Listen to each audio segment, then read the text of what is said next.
Good morning and welcome everyone to the QAAMS 22 workshop. It's been a long time coming and it's good to have all of you here. There are a few late stragglers, I'm sure, and they'll be joining us throughout the morning. A couple of flights have been delayed, so we've made a couple of changes to the program.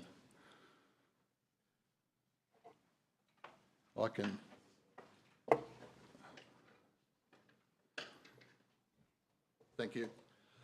So as I say, it's good to be back after a couple of cancellations in 2020 and 2021. Obviously, we're at the Adelaide Convention Centre, situated between the River Torrens and North Terrace, the main road out the back here behind us, or in front of you guys. Now, it's in walking distance of a lot of things. The hotels were chosen due to their close proximity to the convention centre. The Adelaide Oval across the footbridge, that's a nice walk across there. You may not be able to get into the Adelaide Oval, but there's a new hotel there that's been built in recent years. The Adelaide Casino is not far away as well, just in the Adelaide Railway Station complex. Don't spend too much time there, you tend to lose a bit of money there, more than you'd gain. There is a nice gaming room across the road there, which I saw a couple of people in last night. Hindley Street's the road behind North Terrace. That's reasonably quiet during the early evenings of the week. Gets a bit more rowdy on weekends, but yeah, probably not as safe on weekends as it is earlier in the week. Rundle Mall, I hear a few of you walked through Rundle Mall last night. That's good that you got to see a little bit of our wonderful central business district. A few of us got on the wrong tram. We didn't read where the tram was going, so we were blindly just talking away. Who led you on the wrong tram? My fault. That's very good. You got us back on track. Yeah, I'm glad Priscilla was there to guide us. And a short walk down North Terrace on the same side as the Adelaide Convention Centre is the Royal Adelaide Hospital. Next slide, thank you. So we're in Riverbank Room 5 at the moment. We'll be using Rooms 6 and 7 just next door here for the DCA Vantage and the Telica DCA trainings. And again. So the bathrooms are just outside to the right of this meeting room. There are emergency exits at the on the riverbank side where the big glass windows are, and if you hear a beep, beep, beep alarm, that's the signal to prepare to evacuate. If that changes to a, I'm not going to make that noise. Anyone? Christopher, would you like to make the whip, whip, whip? That's the evacuate noise, but no, just remain where you are and wait for further instructions. If you see me running towards the river, I don't run very fast, but just follow me in an orderly fashion. I've left the COVID safe banner there, not to harp on it too much, but it is still circulating out in the community, but also across Australia and particularly the southern states. We're in the grips of an influenza season as well. So feel free to practice the normal hygiene practices you would when you're working in your health services. Plenty of hand sanitizer around, some in your workshop bags and also available on the different benches and tables. Face masks are available. I believe they're still mandatory on public transport, but they're not going to, I don't think anyone's going to kick you off if you're not wearing a mask. Yep. If you're feeling unwell, so if you've really got a continuous cough or a really sore throat, don't attend the workshop, but just get some advice from the COVID-19 hotline there, the 1800 number, and you can also look that up on the URL there. There's also the number for the Royal Adelaide Hospital if you have any other health concerns. Thank you. So the workshop program, most of you would have registered and hopefully gathered your name tags. After this brief introduction, we have a welcome to country by Senior Ghana man, Mickey O'Brien, followed by Christopher O'Brien's national address and introduction to the state leaders. We're aiming for morning tea. I should put my glasses on. What's that, 10:30? A quick morning tea. Prior to that, we hope to get a group photo of everyone. The weather outside doesn't look too bad. You may not be able to sit on steps, have to stand up. We'll see how cold it is out there, but we'll try and get a group photo. If not today, tomorrow. After tea, Siemens will present on the new device, the Ateliga DCA, followed by a couple of presentations before lunch from Diabetes SA and SAMRI. We're aiming for lunch at 12:30. That'll be an hour, and we want to start the hemoglobin A1C training sessions sharp at 1:30. 2 sessions there divided by a brief afternoon tea, and aiming to finish up at 4:30. Thank you. We'll have a look at day 2 program again tomorrow, but it's a shorter day. We'll have a couple of presentations in the morning and commencing urine ACR training sharp at 10 a.m. We aim to finish the training at 12:30, just prior to lunch, and then we'll have after lunch a presentation of attendance certificates. Thank you. So I've gone through those presentations. We'll go to the next slide. So there are also, as you notice, displays and booths out in the foyer from Diabetes SA, Siemens Health and Ears, the Australian Indigenous Health Infonet, which many of you would be familiar with. Also, a great display there from a local health service, Nunkawara Unity of South Australia, and also the Medicare group have joined us, thankfully, for this workshop. Now, the workshop dinner this evening is at the Adelaide Pavilion restaurant. We can arrive any time after 5:30 for a 6 o'clock start and 6:30 served or buffet. The restaurant's just on the other side of the Central Business District and easily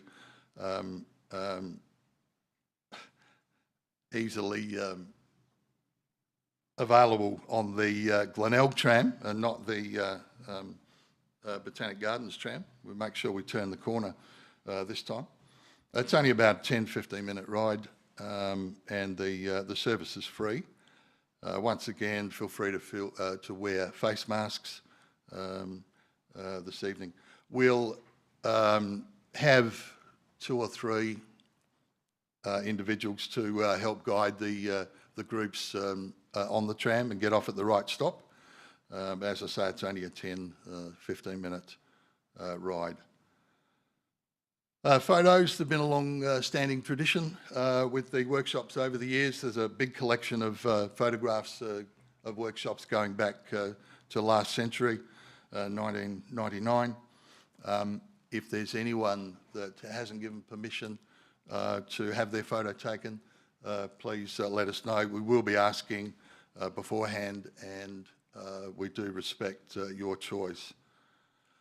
A couple of shots there of the Leadership Forum group from the 2019 20th anniversary workshop, and there was also some good collage posters displayed at that workshop of the many of the group photos from previous years.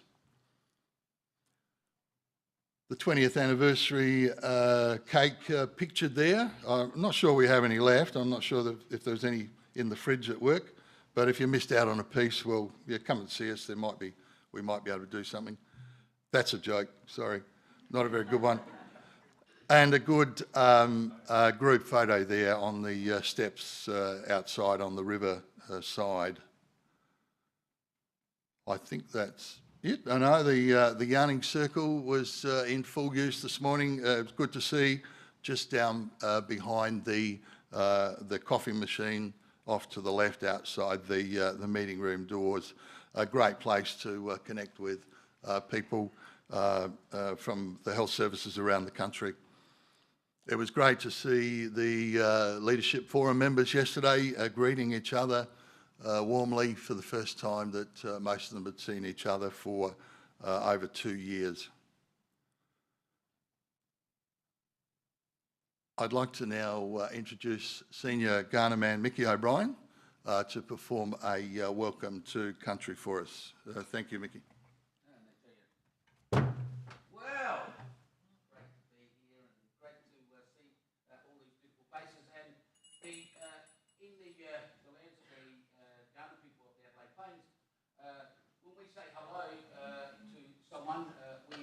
We ask them, are they well, really, because we don't actually have a word for hello. And so we say namani, being are you well, and you would respond if you are well, mani ai, or if you're not so well, mani yaka. So, namani.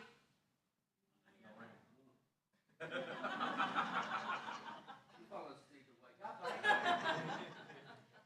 Now, I said namani, and I wanted to hear you all reply.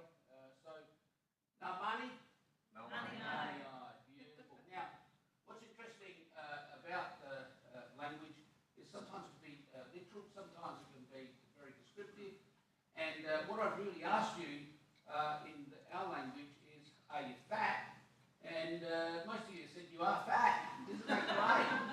Fatness meant wellness, but it was really in reference to an animal being the layer of fat on the animal itself, which meant that if it had a good layer of fat, then it was a healthy animal. Therefore, that's where we got the word good from. But it's wonderful to be in this particular place because it is a meeting place. But let's call upon the spirit people of my ancestors. Tuela, my goodness! Tuela, what's gonna fuck me?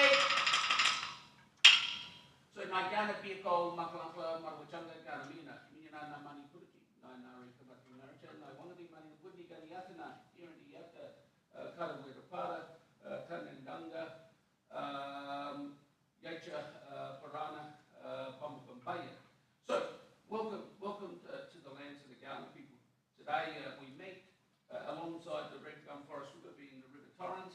Adelaide itself is known as the dreaming place of the big red kangaroo. Its spirit is actually embedded in the landscape, and the city itself has the elements of a kangaroo in its design. But Adelaide is a special place. Not only was it a place where our First Nations peoples came to meet, to exchange in knowledge and wisdom, because it was central to the rest of our nation.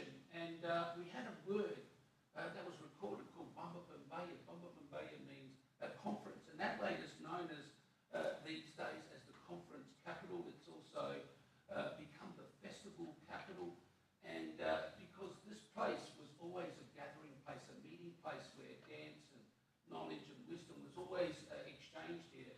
And during our First Nations periods, it was really a place of education, of that coming together.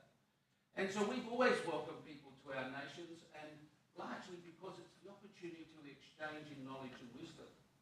And today I call upon the spirit people of my ancestors to bring you good blessings, to send away the sad that sometimes follows. But more importantly, it's saying, where have you been and what have you been doing? Because our face tells us where we've been and our heart tells us where to go. What does that mean? Well, we collect knowledge in our muka muka being our brain, because with our culture being our heart, that we could use it for good. And when we understand those things, we understand the place and what it means to us and how we can connect here. you have also come to a place which obviously is the medical precinct of Adelaide, and which is really important considering you have this wonderful support of helping, sadly, our people who, like myself, suffer from diabetes. But today I wanted to not only just welcome you, and not only as an ambassador of the Kaurna people and the descendant, but also of the Narungga people of the York Peninsula. I'm known as the impatient one, and I am the sixth-born male of 7 children. My father is Yella Perker, the old man of the sea, Uncle Lewis O'Brien, a Kaurna elder. My mother is Pauline the Sainsbury and Narungga elder. But when we welcome people, it is about that opportunity to exchange in knowledge and in wisdom. And to do that, and I just want to make it clear also, Chris is not my relative, and so it's not nepotism that I'm up here, it's purely by coincidence. But in saying that, Chris, can you come up? Oh. And I'm also going to ask this lady here to come up as well, and give them a round of applause for coming up. Got a bit of a table happening here, Chris. Going to be a trick? Or? Yeah, well, what we're going to do here today is really understand the benefit of learning and exchanging in knowledge and wisdom. And to do that, I'm going to use this activity, if I can undo this knot, he's got good eyes, I haven't, to really explain the importance of listening and observing. And how we go on there? Is it coming? Beautiful. And who we got? Michelle. Beautiful, Michelle. Thank you for your help. There we go. Beautiful. All right, that's for you, Chris. Michelle, that's for you. We've each got a piece of string. Don't worry, it's COVID-free. I've licked it. Make sure. But what we're going to do is, I'm going to give you a set of instructions. We've got 3 activities. Your job is to listen to what I say and also observe what I do, and therefore mimic what I do, and therefore you'll learn something. Therefore you'll get a round of applause from the audience. If you fail, sadly, history tells me they will laugh, sadly, but hopefully they're laughing with you. So bring the 2 ends together. Hopefully your mother's explained to you how to tie a knot. And therefore we want to make one big loop of string, and therefore we can begin our activities. How are you going there, Chris? You need your mother? No? You're right. Okay, we'll place the string over our heads just like this. I'm going to give the instructions twice, largely because we will be putting DNA on the string, therefore putting it in our mouth, and therefore you may not hear the instructions because I will have the string in my mouth. So we're going to cross the string in our mouth twice. We're going to lift it over our heads, clap our hands, and the string will pass through our neck. So cross it over twice and then over our head. Yeah, wait for it, Chris. Okay. So, like I said, we're going to cross it over our mouth once, twice, over our heads. Chris, what's going on, mate? You're giving out instructions, but you're not doing any following. All right, over your head. Beautiful, Michelle. Clap our hands, and then pull the string apart. Let it go out of your mouth. There we go. So, sadly, you failed the first time, but hopefully the second time. So put the string on our thumbs just like this. No, I've got a knot here.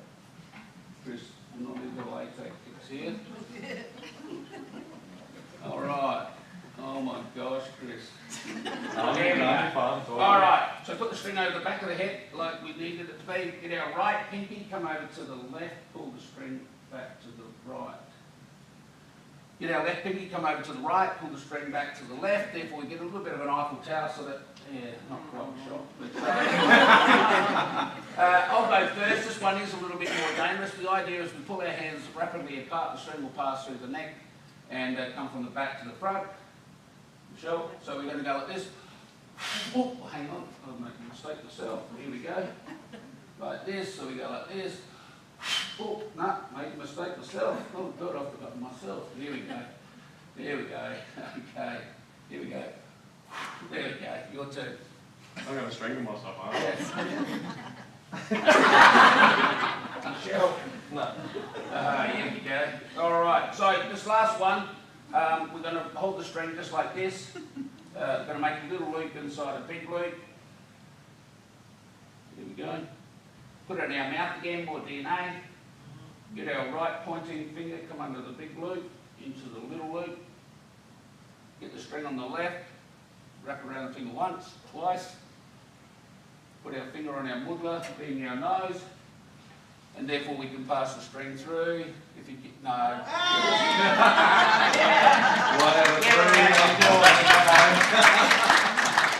So, if you've got all three, we could have done this wonderful thing where we can pass the string right through all our fingers. Michelle, I'll get you to pull that rapidly. There we go. You put your finger up in the air like you don't care, Chris. That's the way. We can go like this. E.T., go home. What, no round of applause? Give them a round of applause. Hit the string in one bit. So why did we do that?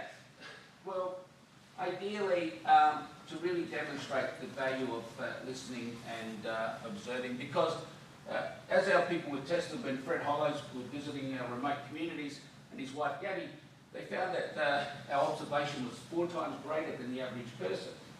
But when you look at the aspect of our way of surviving and learning across the landscape, it was using these elements by observing the animals, by observing the environment, and therefore we learned. And therefore, if we understand the value of those things, we can never be stopped from learning, because we can observe somebody, listen to somebody, we can learn something. And that's what you've come here today for, is to really learn, to share in your learning. And because when we know how important learning, sadly, the internet is a great tool. We call it the Mukundu, being the lightning brain, being the computer, but it gives us information when we require it by asking a question. But we have no ownership to that information. We therefore can't share that information, and therefore we can't teach that information. And that's why it's important to have the value of all information. And I'll read you this one final story. It's a story about how great leadership happens. And it was a story about a young person who was asked by the great leader to climb the mountain here, given this bag and 4 days to climb this mountain. And on the first day, they were frightened. Second day, they were chased down the mountain. The third day, they became thirsty. The fourth day, they became hungry. And so, never reaching the top of the mountain, they sat at the bottom on the 5th day when the great elder met them. And the great elder could see the sadness in this young person's eyes and said to the young person, "Why are you sad?" And they said, "Well, I didn't achieve reaching the top of the mountain, therefore I can never be a great leader." And so the great elder said to the young person, "Tell me what happened." Well, they said, "On the first day, I became frightened because I heard something in the bushes. It was a snake, and therefore I ran down the mountain." He said to him, "I want you to reach into the bag." And as he did, he pulled out an item being a symbol of an ear, and said that listening is really important. We can hear the dangers around us, therefore avoid the dangers. But more importantly, when we listen to the words of the people, we have the words to say to the people. He said, "What happened on the second day?" He said, "Well, I became chased by a parenti, a big lizard, and therefore I ran down the mountain." And again, he reached into the bag and he pulled out a symbol of an eye. He said, "In life, we need to see the obstacles in front of us and avoid them. But when we also understand that we know our past, we know our present, we're able to take our people to the future." He said, "What happened on that third day?" He said, "Well, I became thirsty, and therefore I went in search of water." And again, he pulled out the image of water, and he said, "In life, water is important not only for our ability to live and survive, and all those things that are around us, being our animals and plants, but also water is about really the fact that we can search for knowledge. We can go to all corners of the world to find that knowledge, and to use that saying, drink at the well of knowledge. And knowledge is really important." And he said, "What happened on that fourth and final day?" He said, "Well, I became hungry and I went in search of food, and therefore I found a tanga, being a kangaroo, and therefore I was able to feed myself, and they said, well, food is important again for our ability to survive. But more importantly, we share this land, not only with the animals and all the other things and people that are upon it, but when we understand that we take what we need, not what we want, therefore we can leave things for another day. And therefore, like knowledge and wisdom is, we share all of that. And so the great elder said to the young person, you will become a great leader, not because you reached the top of the mountain, but because you took the journey. And today you take a journey. You take a journey of learning this knowledge and taking this knowledge with you, and therefore sharing the knowledge. And that's important. And therefore you become great leaders in doing that. Yes, some people reach the top of the mountain, and we applaud them for doing that. But it's more important to take the journey. And so it's wonderful that you've come here today, and it's wonderful that you've taken the time not only to learn, but to share this knowledge and to improve the wonderful needs of our health in communities. And so I thank you for that. And I leave you these wonderful words. It says, now that I've given you my time, I need this bag full of all your money and cash and no. It says that we are all brothers and sisters, and that when we walk together, let us do it in harmony and realise that when we do so, we can understand the values that we bring to each other. We never say goodbye, just like we had no word for hello, we had no word for goodbye. We don't ever say nakara and see you later. And so it's not about seeing you just in the physical, it's also knowing you in the spiritual that is forever left with us. And so, nakara, nachaia, thank you for coming. I hope the spirit people will look upon you and look after you whilst you're here and bring you great blessings and expand on your knowledge. And so, nakara, nachaia, thank you very much.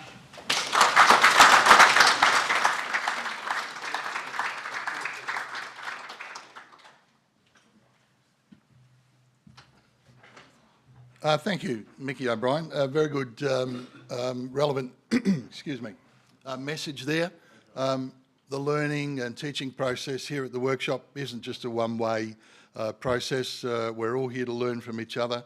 I'm looking forward to learning a little bit about your health services and your communities, if you're willing to share that. So it's a two-way process. Now I'm just going to give a little bit of an update and overview of what's been happening with QAAMS recently and since the last workshop. Thank you. So the program's managed jointly by the Flinders International Centre for Point of Care Testing and the Royal College of Pathologists of Australasia Quality Assurance Program Group in consultation with the QAAMS Leadership Forum, and the program's been continuously funded by the Australian Department of Health since its inception in 1999. Yep. The management team here, myself as Program Manager, all of the training team and coordinators are standing at the back there, but you'll meet them throughout the next couple of days.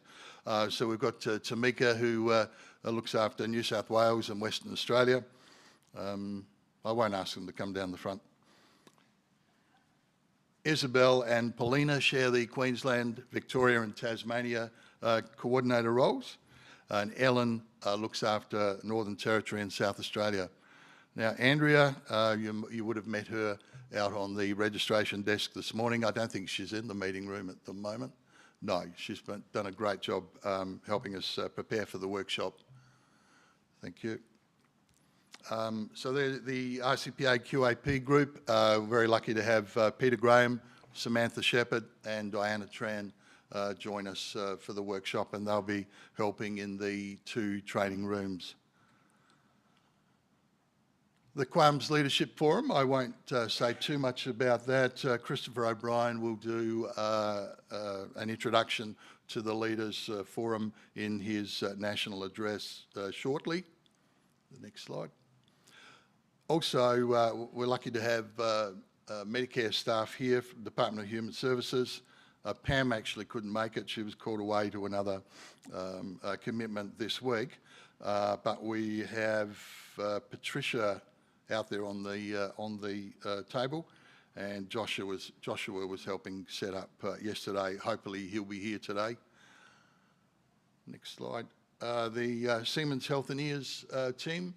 Sabrina Ketzier is the business head of point of care diagnostics for Australia and New Zealand.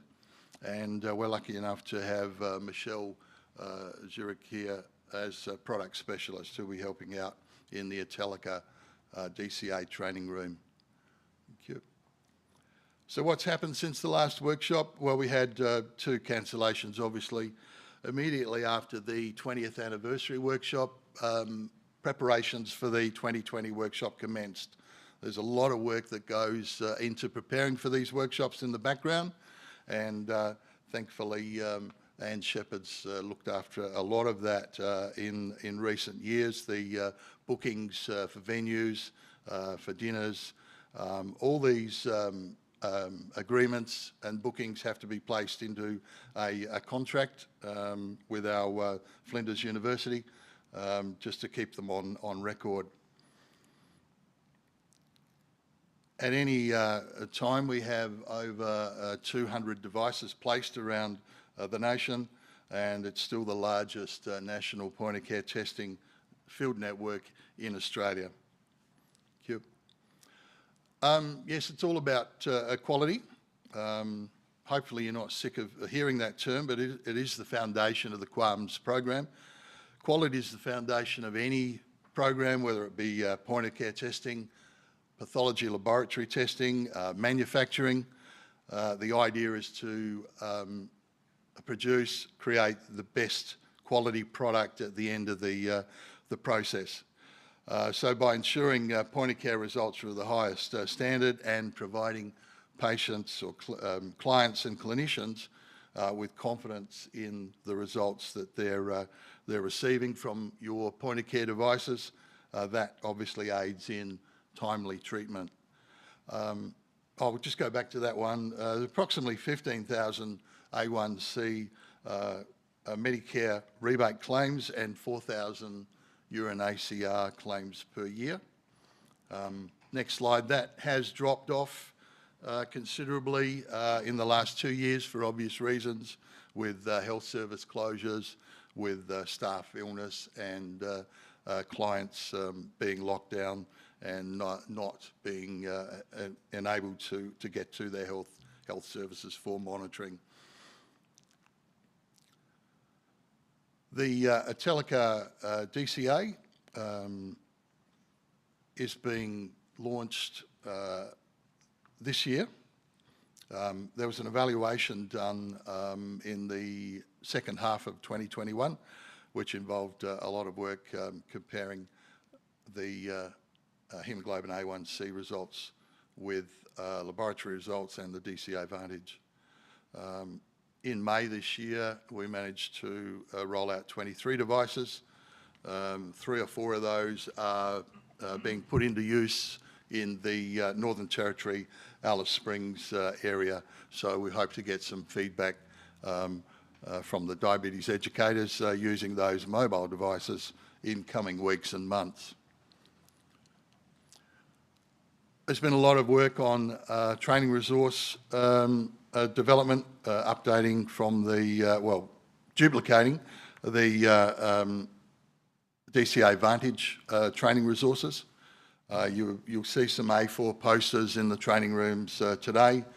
Also, there are some examples of the training manual available for inspecting. Not quite finished yet, still have some changes to make, and also the website's undergoing a refresh and redesign to incorporate both the DCA Vantage and the Atelica DCA point-of-care instruments. Lots of training forms as well have to be produced for the Atelicas, QC and QA forms, competency assessments, and surveys. The staff are busy producing video scripts, which will be used to shoot video training videos in coming months, hopefully, by a couple of the QAAMS Leadership Forum group. Thank you. We like to stay connected, so you can connect on Facebook and LinkedIn. These were added in recent years. Hopefully many of you would be familiar with the QAAMS Quarterly, and a lot of work goes into that. Moving forward, we would like, if you've got any news about your health services, just the odd photo with a little bit of an explanation accompanying it. We'd like to put those in future newsletters if you've got renovations happening at your health service, or you've got some long-term staff that might be retiring, or new staff. Yeah, let us know, and we'll try and add it to the next QAAMS Quarterly. Obviously, face-to-face trainings have been pretty rare the last 2 years because of the health restrictions, but there were one or two done late last year, and a couple, 2 or 3 this year, one up in Gurani near Cairns, and 2 sessions in the Northern Territory in Darwin and Alice Springs. A couple of photos there of the Italica DCA training group in Alice Springs, and down the bottom on the left there, some of the Gurani team. Thank you. I'd like to now ask Professor Mark Shepherd to come to the stage and just introduce our next presenter. Thank you, Mark.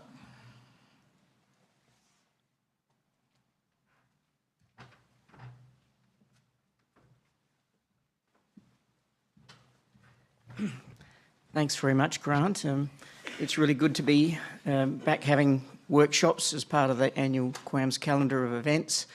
We've really missed not having them in the last couple of years, but it's great to see a lot of people that we haven't seen for those 2 years, and also to welcome a lot of new faces as well. So I really hope that you enjoy the workshop and get as much out of it as you can, meet new people, build some new networks, and enjoy the training.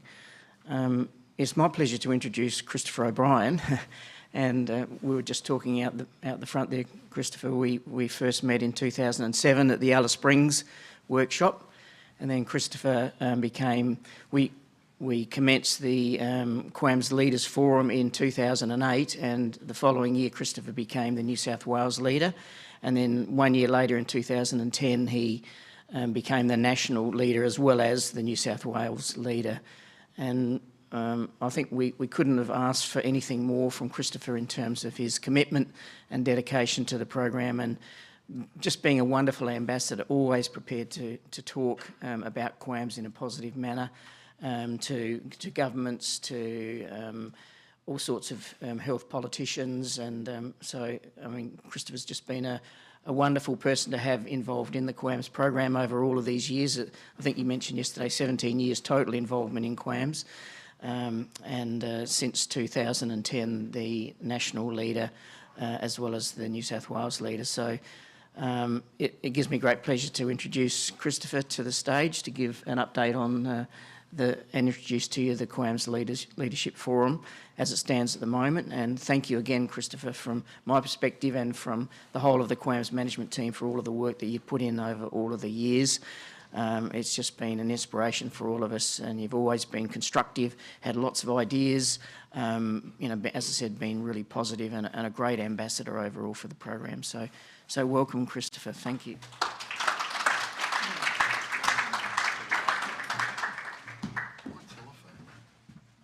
Is your telephone here? Yes, it is. And your wife's rang and you're in trouble. Thank you so much for that, Professor Mark Shepherd. Mark's pretty much taken a lot of a bit of my talk, I suppose, but I will still continue to deliver as I had planned. So, Gapa Golpa Anyanya Chakalochpa. Welcome, friends, to Conversation. I'm Gata Christopher. My name is Christopher. And my kamba area, my totem, is the long-necked turtle of the Murray freshwaters. Yakamanja Kamarganja Tota Tota Waka. I'm a Yorta Yorta man, and from my country, Kamarganja, which is located on the southern New South Wales and northern Victoria, inland, on the famous Murray River. Hello and good morning, participants of the National QAAMS Quality Assurance for Aboriginal and Torres Strait Islander Medical Services. I trust that you find you well and in good health today, and in good spirits, and excited to be here to be able to once again gather face to face after 2 workshops that we've had to cancel and unfortunately postpone. As many of you know me, but there are some new participants here as well. As previously mentioned, I'm Christopher O'Brien, I'm Yorta Yorta man. I'm a father of 5 beautiful and talented children, each in their own way, ranging from 26 through 15, and my baby's 15 and it's actually on Thursday this week. And come December, I'll be a grandfather because my 3rd son is expecting on the 4th of December this year. So I'm excited to be exploring grandparenthood. And I've already made my decision that my grandchild will refer to me as Nangpa, and Nangpa means grandfather in Yorta Yorta language. I'm a direct descendant of William Cooper. Can I get a show of hands who know about NAIDOC? Not many people know about NAIDOC? Come on, hands up, stretch, NAIDOC. Okay, keep them up if you know William Cooper. Okay, so that's interesting because William Cooper is actually Father NAIDOC. And so I'm the 3rd great-grandson of William Cooper. And also my grandmother, Diane, who is his great-granddaughter, Diane O'Brien, who in June last year launched her biography called Daughter of the River Country. Hence our significant and cultural connection with the waters and freshwater river systems. It's a page-turner. It received great reviews from all around the world, particularly in the UK, and I recommend you go and seek and read it. It provides another lens of our stolen generation when our elders share their narrative and their storylines. There's many elders who have experienced, radical, traumatising, hostility, and some were the lucky ones that experienced love and care, but that was far and few between. And this does reflect back to the Bringing Them Home report from the Woods inquiry of the Stolen Generation. And we've just come out of our Stolen Generation Day, National Day on the 26th of May, and we've also come out of our National Reconciliation Week, but we are going into our NAIDOC Week, which is National Aborigines and Islanders Day Observance Committee. Beyond QAAMS, I hold numerous appointments, international through national, state, territory, regional and at local levels. I'm currently the Deputy Manager for the Aboriginal and Torres Strait Islander Culture Education Unit with GP Synergy, which is the sole provider for GP training in New South Wales and ACT, and the primary provider for GP training in Australia. I'm further the Senior Cultural Educator for Lower Eastern New South Wales. I've been around the QAAMS traps for a little while now. Haven't become a member like yourselves. When I joined QAAMS back in 2006 was when I went down to Melbourne. We went down to what was known as Bayer Corp Laboratory in Victoria there. And that's when we done our training, and it was amazing because we saw this machine that took up 1/3 of the room, if not more, and then we saw this little DCA 2000 analyzer sitting there. And it was amazing to see the work that the QAAMS family have done over the many and numerous years that made that big machine become this little portable machine that we could port around and transfer around with us through our communities, throughout especially our remote and isolated areas of Australia. As Mark touched on before, I've been with the QAAMS family for 17 strong years. I've been through the DCA, or utilising as a device operator, the DCA 2000 analyzer, come the DCA Vantage, and now we have the innovative Atelica.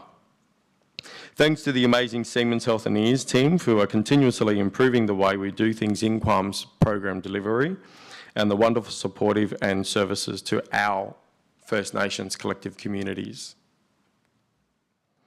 As Mark touched on earlier, in 2007 I attended my very first QAAMS workshop. This is the smallest QAAMS workshop I've ever encountered, and it was in Alice Springs. It was beautiful, the weather was lovely, it was really, really nice. And later I became the Deputy Leader for New South Wales, supporting the leader, who was Auntie Louise Moore, who's also, I consider as a founding member of QAAMS herself. Then later, the ACT got added onto it, so New South Wales / ACT, and then as Mark mentioned, in 2010, I became the national leader. National leader in New South Wales and ACT today, I respect my role, and I believe that this is a great testament to the QAAMS family and program, and especially our Professor Mark Shepherd. And currently, we are seeking a deputy leader for New South Wales and ACT. So if you are in that state and or territory, please feel free to approach me. So with the wonderful support of the QAAMS Leadership Forum, I live and continue to proactively engage and be deeply involved in all things QAAMS, ensuring the betterment of our people, First Nations people of Australia, living or caring for someone with type 2 diabetes in our respective countries in this beautiful continent of ours. So without further ado, I'd like to invite the Leadership Forum to come up and represent their respective states and territories. And I would like to start with Jade Kelly, who is our Victoria / ACT. We have a bit of a slash going on because we haven't been able to secure leaders in these respective states and or territories. And Jade is also our inaugural Deputy National Leader. So can we just congratulate Jade? It's great to have Jade support me because sometimes I can't make it to all the program meetings or the QAAMS program management meetings. And it also ensures the continuity of the business of what we do. As the cultural leadership, we hold the value highly around cultural integrity and cultural governance because we are responsible for you guys, our community, and we want to ensure that we are always acting and behaving in a responsible way, and we always want to be ensuring that we are advocating transparently and accountable to our actions to our communities and First Nations. So, Jade, welcome you up. Thank you. Thank you. Welcome. I hate talking in large groups, but I'll talk to anybody any day. Like Chris said, Sorry, can we change the slide? Because we've missed mine, so I'll give you one job, and now you're fired. Just on to Jade's slide, please. Yep, thank you. So I'm excited to take on the Deputy National role. I've been working with Chris, I think it was about 6 years ago I started as the Deputy New South Wales Leader, but with moving across the border I've taken on the role of the Victorian Leader as well. I attended my first workshop in 2007 when I was an Aboriginal health worker. It was then that I developed my passion for diabetes care. I was working very closely with a diabetes educator back at CHAC in Dayton, New South Wales. I then went on to do my Bachelor of Nursing and then my Graduate Certificate of Diabetes Education, and I've been doing a diabetes education now for about 10 years. And I like to say that the DCA has been my baby and I look after it at the services I've worked at. I love being able to take it out into people's homes when they can't make it into the service. Yeah, it's great, and I've loved my time with the program and looked forward to many more years. Thank you. Thank you, Sister Jade. So now I would like to call Sister Elizabeth Durkay, please, who is our Northern Territory, long-standing Northern Territory leader.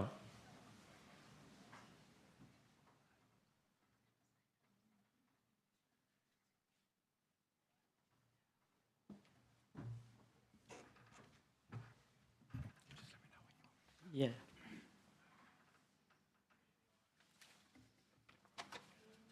Okay. Come on.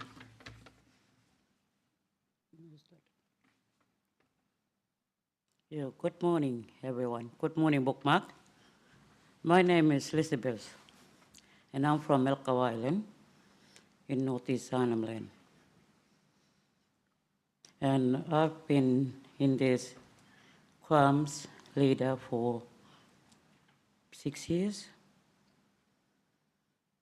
and it's been good to be here in this leadership, and it's good for our people, our community,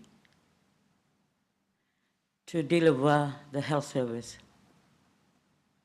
for our people. And I love working and doing DCA because not only it's like give you quick, on time, and you get results just like that. You know, sometimes when you're sending results to pathology, it takes a while to get. And it's good to have DCI, where our people can get the results straight away, you know. And my name is Elizabeth, as I told you. My Rapa is traditional name, but I can't use that name because someone has passed on with the same exact name. So my clan is Wanguri, and I speak mainly Chambarpoingo language. Chambarpoingo language is the main language that we use at Galwinko, where I come from. Kalanko is situated southern end of Elko Island. Kalanko is the first and chair of island that knowledge Elko, Western Australia, Western Island, Galwinko. My traditional homeland is Talinboy, which is located in the mainland between Elko Island and Nullarbor, Gold Peninsula. My totem is Berkman, green frog, and I've been employed by Miwatch, Aboriginal Corporation. I've been AHP for 25 years. We use DCA to diagnose for the life of people, where we can go get the results early, evacuate people, and give the education to our people.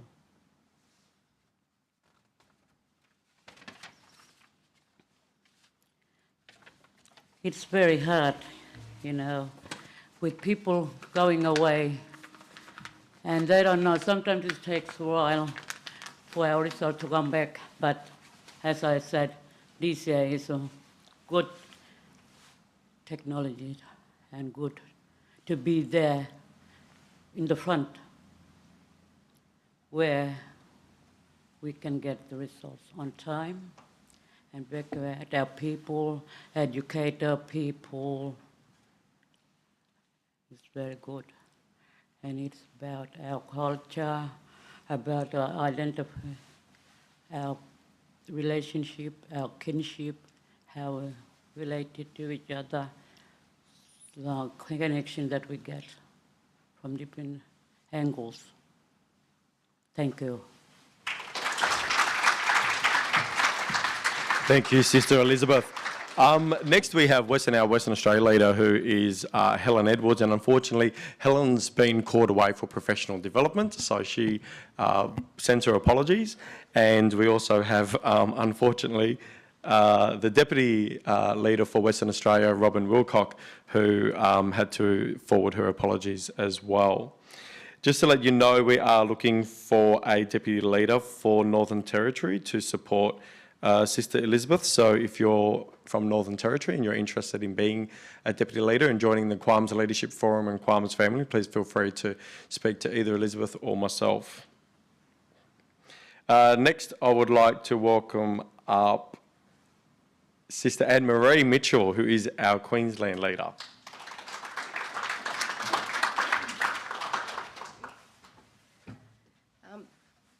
Hi, my name's Anne-Marie Mitchell. I work for the Cunnamulla Aboriginal Corporation for Health in southwest Queensland. We're about 900 k's from west of Brisbane, and I've been a leader, I don't know, can't remember, but yeah, it's been a little while. Yeah, a little while. Yeah, my country is Cooma, which is 100 kilometres east of Cunnamulla, and yeah. First, I'd like to pay my respects to elders past, present and emerging. Sorry about that, I meant to say that before. Yeah, and I just hope that everyone enjoys the workshop. I haven't learnt the new machine yet, I haven't worked on it yet, but we've got 2 in our clinic, fortunately, and hopefully we can, you know, move forward in our diabetes management in our clinics. Thank you. And Sister Anne-Marie is supported by Sister Katrina Johnston, who is the Deputy Queensland leader.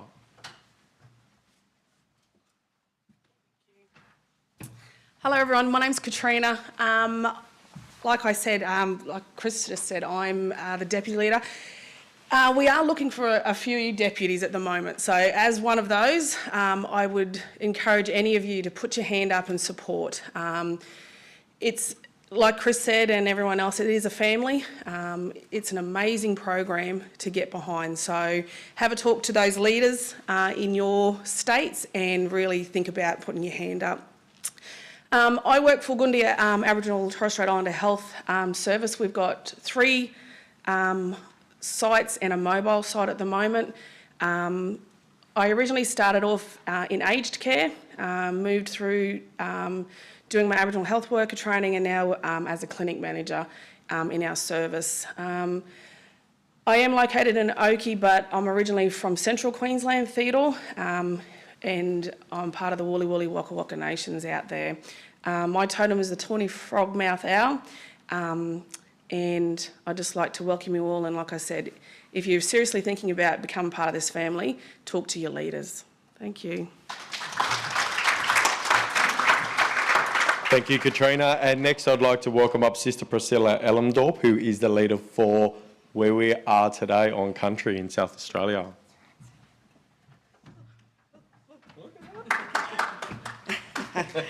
Hi. So yes, my name is Priscilla Elmdorp. I am a Ngarrindjeri woman, Ngarrindjeri Angana woman. I work at Nakamwarianti and I work across 2 sites. One here in Adelaide in the CBD and the other one is north of Adelaide, Brady Street Clinic. So I'm an enrolled nurse. I work in the chronic conditions team, which is part of primary care services within Nakamwarianti. My role is to manage, obviously, our clients and our people with diabetes and other chronic diseases. I work closely with the specialists, so I manage all the specialists. Well, there's a team, there's 3 of us in the team, and all 3 of us manage our clinics. So we have a renal clinic, endocrinologist clinic, dietitian, optom, so there's a few clinics. We've got a display out there if anyone's interested in our services that we provide. Hannah Kelly, who I work closely with, she can provide you with any information around that. So I've been with QAAMS maybe the last 3 years. It hasn't felt like that long because obviously we haven't been able to meet and, you know, do what we normally do, so I still feel relatively new to QAAMS. Our involvement with QAAMS has been, well, Nakamwarianti has been quite a long time. I want to give a special mention to Julie Coulthard, who's no longer with the QAAMS program, but she was a wonderful ambassador for the program. So, what else do I need to say? Let me think. But basically our role with the point of care testing machine is obviously monitoring and diagnosis as well. So I think that's all from you guys. So if you have any questions, for me or Kingsley, just give us a yell. Thanks. Thanks, guys. Thank you, Priscilla, which brings us to the support by Brother Kingsley Bilney, who is the Deputy Leader for South Australia.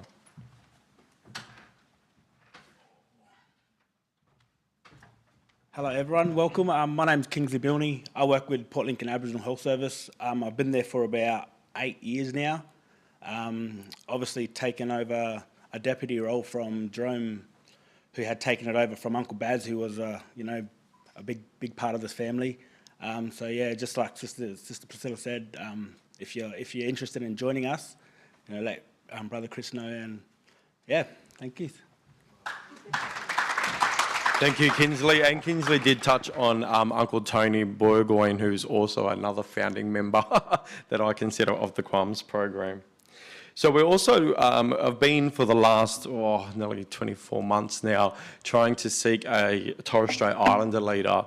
We recognise the Leadership Forum recognised the importance of all of our respective states and territories are represented, and we still will aim for possibly a Tasmania leader, but at the moment we're going to redirect our focus onto the Torres Strait Islander brothers and sisters. So if anyone knows of anybody who would be interested from the Torres Strait Islands, can you please get in contact with me, because we'd really like to pay our respects and fill that appointment for our Torres Strait Islander brothers and sisters.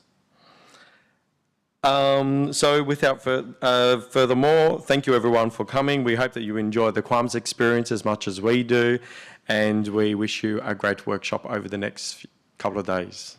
Thank you.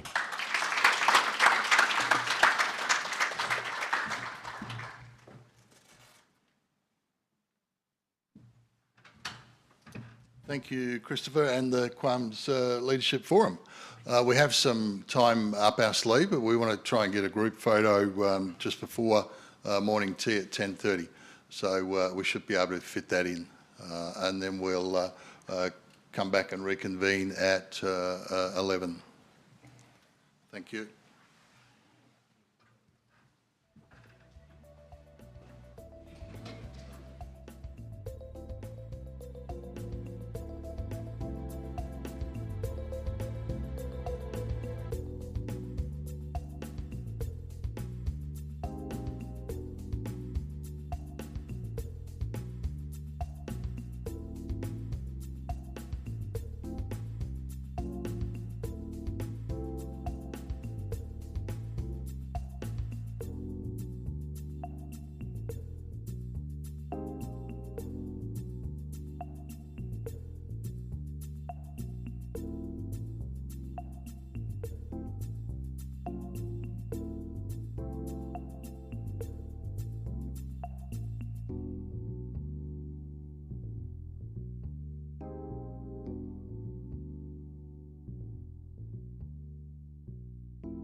We'll just wait for Christopher to sit down.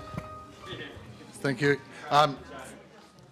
Thanks for coming back, everyone. Hopefully you had a bit of a chance to catch up on some refreshment and meeting some of your colleagues from around the country. I'd like to introduce Sabrina Ketzier now. Sabrina's the business head of the Australia and New Zealand point of care diagnostics for Siemens Healthineers. She's going to be talking on the new device, the Atelica DCA. Thank you, Sabrina. All right. Good morning, everybody. Let me see if that works. Beautiful. So Siemens Healthineers, very much in the spirit of reconciliation, acknowledge the traditional custodians of the country throughout Australia and their connections to the land, the sea and the community. We pay our respect to their elders past and present and extend that to all Aboriginal and Torres Strait Islanders. That image that you saw on the previous slide is part of the Circle of Life, the artwork that Siemens Healthineers has commissioned to have created by Daryl Bellotti. It is also on the bags. If you come to our table, there's a free bag for you. I know a lot of you already have a lot of bags, but if you want another bag, come and see us at our table. So the artwork is really representing this territory that Siemens Healthineers works and collaborates with. So obviously the red or orange area representing the Indigenous Australian cultures, and the deep ochre of the landscape. The green area represents New Zealand and the green represent the forest landscape. I have to say, this has become very small on this screen, so my apologies. The yellow represents the Pacific Islanders nations and the sandy beaches. And then there is that connection, those transitioning colours, representing that sharing and connecting of these Indigenous cultures throughout our current RAP process. So you'll see this a lot on our imagery moving forward, really committed to be working with everyone on our reconciliation plan. Siemens was working with QAAMS from the very beginning in 1999. And as you can see on the picture there, there's a DCA 2000. And if you come to our table, there is a DCA 2000 on the table. Nice and big for a point of care device. So yes, from the very beginning, we partnered, making sure that we delivered quality laboratory results in your communities into remote and regional Australia. And then in 2008, we transitioned from the DCA 2000 to the DCA Vantage. But I know there's still a few sites out there that have a DCA 2000. So good on you for continuing to keep that one going. But in 2008, most people transitioned to the DCA Vantage. So not only the instruments changed, the company changed as well, right? So we started at Bayer Corp, as Christopher mentioned earlier this morning, and then we became Siemens, and then we transitioned to Siemens Healthcare, and most of you are familiar with us as Siemens Healthineers. We're not engineers, we're Healthineers. Now, I'm here standing today, but I'm not doing this alone. I didn't bring the slide deck prepared with our entire team, but there is plenty of people throughout Australia that are helping us and helping you. So if you ever call Siemens, there's a number of people in Queensland, New South Wales, Victoria, and Michelle is here today and tomorrow as well from Victoria as our product specialist. So there's Siemens in every state, and we hope to be able to help you if you ever have any issues. So most of you are probably familiar with this concept. So you have your DCA Vantage, and it'd be nice if you just have your DCA Vantage, but most people end up with quite a few on their table, with a different device for different testing. I don't know how many of you here use, I've seen the iStat already as well on screen. How many of you use more than 5 different devices for some type of testing? Oh, that's good. That's good, because every device obviously comes with its own unique training, its own consumables, its own quality control, and that becomes quite difficult to manage while your focus needs to remain with the patient. So long term, this is what Siemens is planning on releasing, making it easier for the end user, because we do know that point of care is here to stay. And point of care is going to be out there in all these remote clinics. So the Atelica DCA is actually the first one of a range of devices. So for example, there's going to become a new urine analyzer. How many are you using the Clinitech Status Plus? There's a few, the urine dipstick. How many do here do the urine dipstick? Ah, good. That's good to see at least a couple of hands. So over time, now this might not apply to you necessarily, but I just wanted you to be aware that Siemens is working on this modular system where the training for the device and how to use it will stay the same. So if you're used to using one machine, you can start using the other machine. Obviously, it will still require different reagents. We can't put everything in one instrument because they have different way of testing. So they have to be different devices, but overall it will be all Bluetooth and modular. So for those that have come to see us at the table or have already got a device, there is a few out there, this is the new Atelica DCA. As I said, we transitioned to the DCA Vantage in 2008, so it was really time to upgrade. It's not brand new. We're continuing from where we were. So the DCA 2000, then on to the DCA Vantage, now to the Atelica DCA. So we've got more than 30 years of experience in building and testing diabetes testing, HbA1c testing, okay? So you can rest assured that we're continuing on that same level of quality that we have in all our tests. So the Atelica DCA is now basically exists out of 2 parts. So you've got the display that can come separately as the module. So what that allows you to do is you can take the display off, and I'll show you in a minute as well what that, why you would want to do that, or maybe not. It doesn't come with a printer anymore. It's nice and skinny. So that means that you can connect it via Bluetooth to the printer that you already have in your clinic. If your clinic doesn't have a Bluetooth printer, we can work with you on a solution, but most clinics have a Bluetooth printer or a printer that allows for Bluetooth. So you don't have to have another extra printer. If you're connected to your hospital network or your informatics network, then it certainly can connect through Wi-Fi with that. And what is possible is that you can have one display with up to 3 instruments. That might not work for you, and they will have to stay within Bluetooth range, so within a 10 metre. So maybe if you have one DCA Vantage in the men's health clinic and one DCA Vantage in your general health clinic, then that might not work. So you might always want to have one display with one instrument. But that's just something to think about, that you can use one tablet with or one display with 3 instruments. So the technology is the same, the cartridges look the same, but they are different. You can't use the new Atelica DCA cartridges on the DCA Vantage. And the main reason for that is that barcode that you see on there. Because the Atelica DCA doesn't have that barcode anymore, you don't have to scan your card when you get a new box of cartridges, and you don't have to scan your cartridge before you do any of that.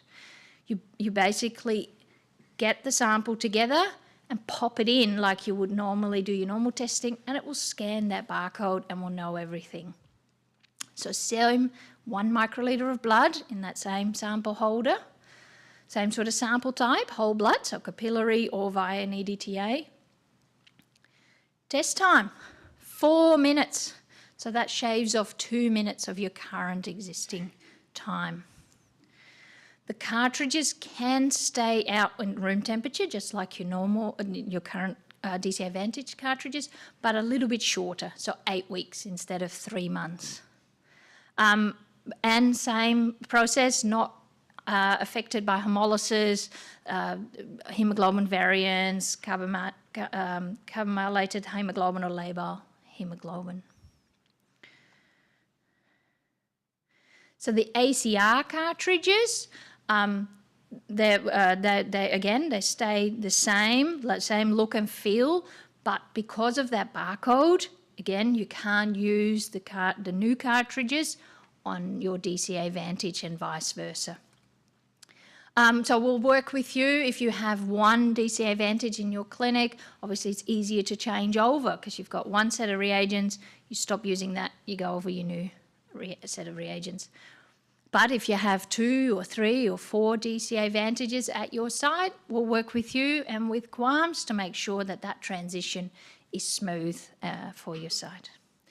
So the ACR cartridges are the same, 40 microlitres of urine, and the room temperature is in 90 days, the same as it is for DCA Advantage, and the test time is the same at this point in time, 7 minutes. Now, this is a slide I think you're all going to like. With the Italica DCA, we're transitioning to a new QC, liquid ready. That means you don't have to add drops anymore. You just put the pipetta on. See, I knew that would get a response. No, you don't have to put drops of water in anymore and mix it and wait. You just put the dropper on and you're ready to go. Okay, so that's going to be a real game changer. It has a shorter open bottle stability of only 1 month, and which is why we will be sending to every site every year 1 free box of QC. Okay, so when you receive your Italica DCA this year, you will be getting a free box of QC, and then every year we'll send you a free box of QC as well. Good. Now I probably don't have to tell you about this study that was done in 2007, where it showed that testing HbA1c with a point-of-care device showed a better patient outcome. That HbA1c came down over time, while compared to sending the bloods to the lab, that patient or that group of patients stayed roughly the same. So the impact you make with a patient and their direct the ability to directly communicate with them and discuss their diabetes care has an impact. It's been shown many, many times. It has a direct impact. That patient hears its HbA1c, you talk about next steps, and it will have better patient outcomes. So that display can come off, and you can use that as a patient consultation tool. So as I said earlier, the HbA1c results will now be available in 4 minutes, and the ACR will be available in 7 minutes. And so on the display, you can show a patient, you can graph that patient, and you can show, hey, you're going really well, or hey, maybe we need to have a further conversation. Who here is currently using some kind of graphical display for their patients to have that conversation? Anybody? Yeah? Good to see. Because it has a real impact on a patient when they see that they're doing well or they need to have further conversations. So really, this is my last slide, and I'll go over the points, but I really want to encourage you to ask any questions you have now, or if you don't want to ask them in a group setting, please come and see us at the table or throughout the next couple of days. But look, we're very, very excited about the new Italica DCA. It's really that next step in your diabetes testing. Really small and scalable, so if you want to bring it into somebody's home, it's really only going to take a small amount of space on that coffee table. that trusted performance, that solid safeguards from your IT connectivity, an intuitive user interface, quicker results, and having that enhanced patient conversations piece. So thank you for your time today. Does anybody have any immediate questions right now? Yes? Yeah, so just with you talking about the graphs, Yeah. would that come up on that machine, or we have to do it in our sort of No, that does come up on your machine. It obviously does require you to put the same patient details in all the time, so make sure you get whatever demographics you put in, a name or a date of birth, so that it can put those together and then it can display that on the display. So, because we don't have one of these machines in our clinic, so just by looking at that picture, is that like a little device that comes away from the machine, or is it like? Yes, it's like a little mobile phone. So come and see us at the table. We've got one there, so you can have a touch and feel. Yeah, and you can also fix it together with a screw if you're worried it might go walkabout. But yeah, it does have the ability to come loose. Any more questions? No? Beautiful. Thank you for your time.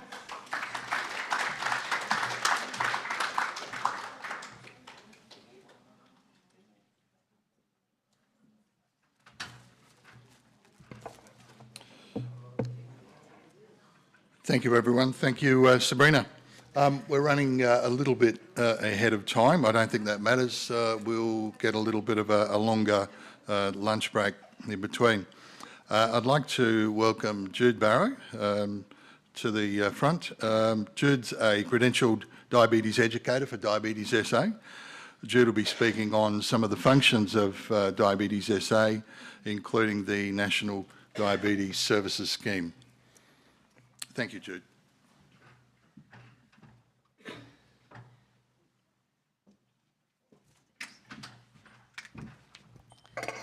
Alrighty.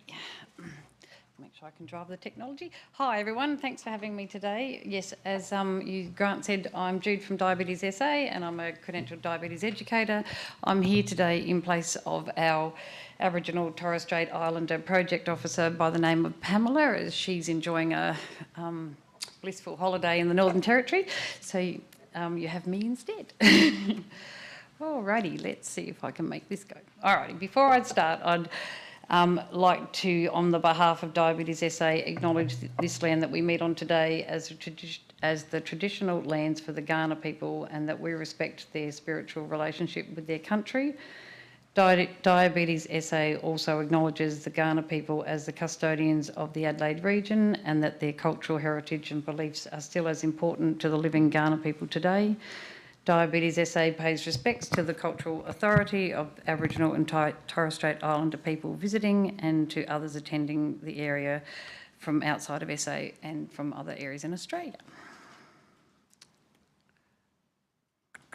So what I'm going to be talking about today is about the National Diabetes Services Scheme, and have a bit of a chat to you about Diabetes SA and what we do, and the different types of education and training that we provide, and also have a chat to you about some artwork that's been created for Diabetes Australia, and cover off on a new consensus statement that's been developed by the Australian Diabetes Association and the Diabetes Educators Association, etc. Plus have a chat about a different selection, or a selection of resources that we have that we find particularly useful when working with Aboriginal and Torres Strait Islander communities. And if you haven't already come to visit me, I have a selection of those resources out on the table out the front. So firstly, the National Diabetes Services Scheme is an Australian government initiative, and hopefully you've all heard of this before.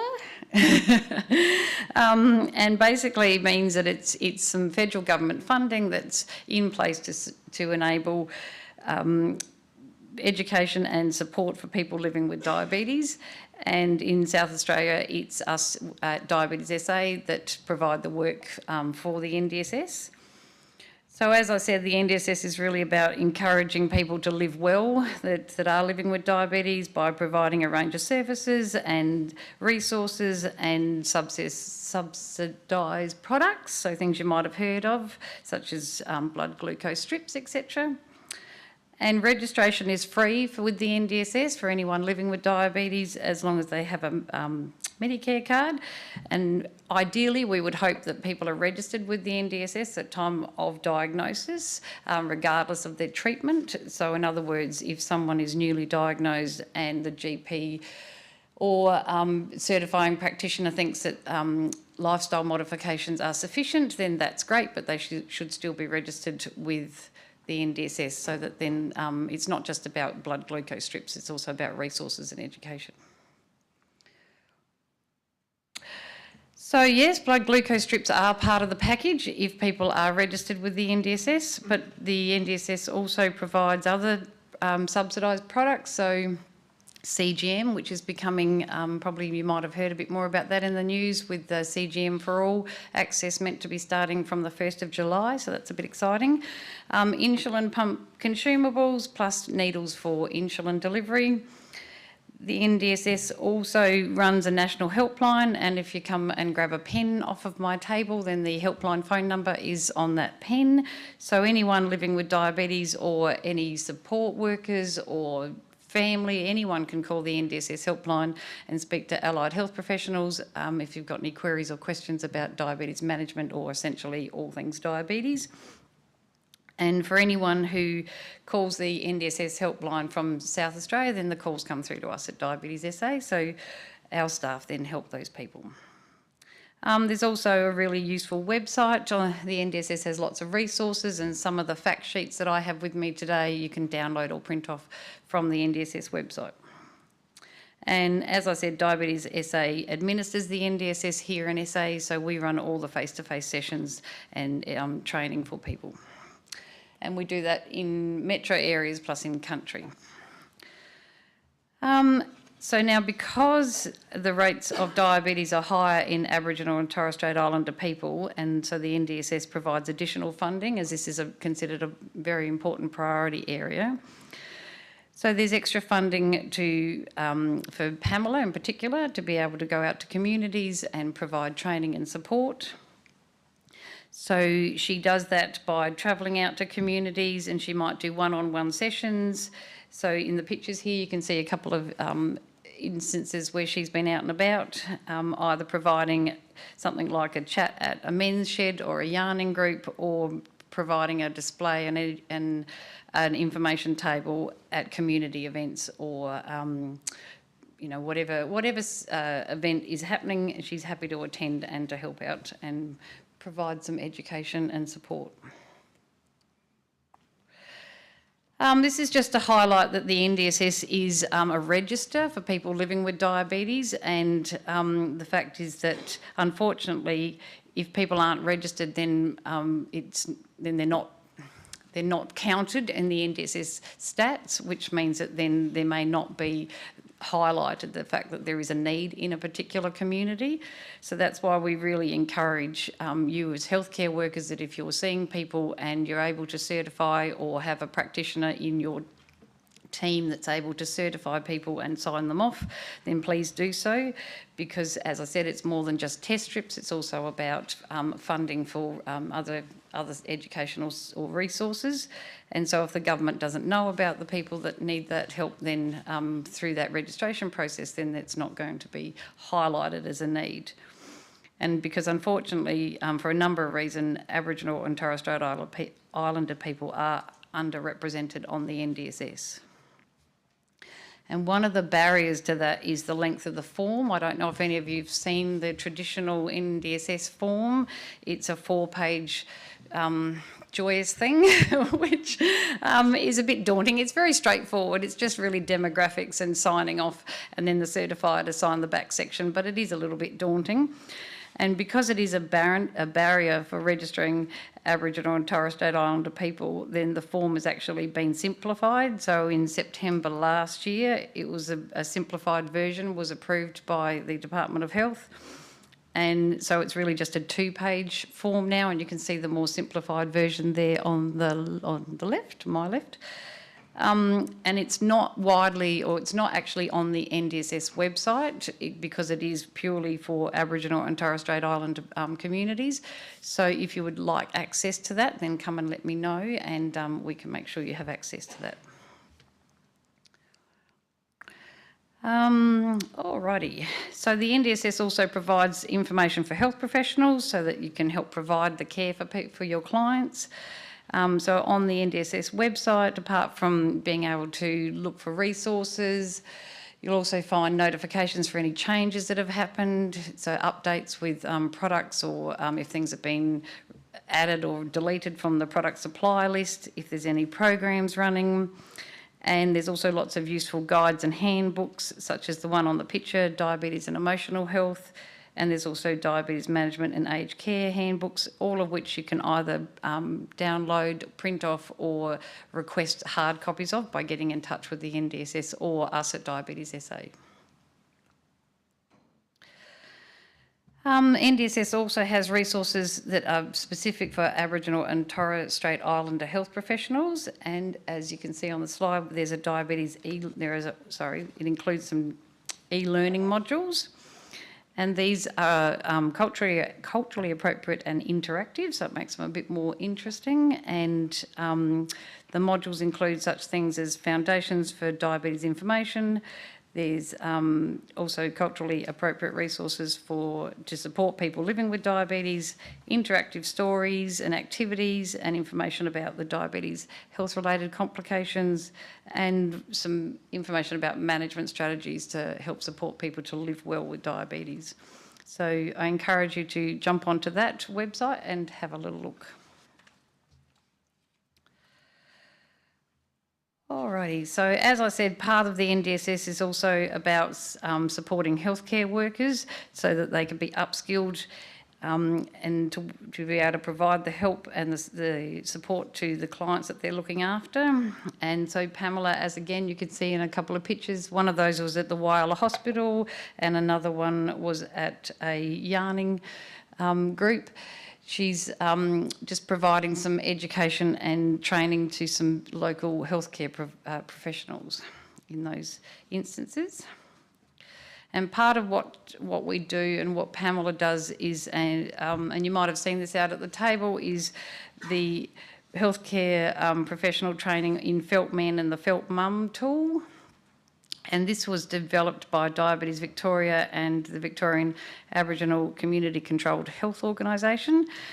And it's a really simple visual tool that's designed to make it easier to understand diabetes and explain what happens when glucose moves around in the body, and essentially all things about diabetes when it comes to type 2, type 1 or even gestational diabetes, because there is a add-on tool for use in pregnancy for ladies with gestational diabetes. So again, if you're interested in the Felt Man tool and you'd like some training or access to one of the tools, come and see me at the table and we can organise that for you.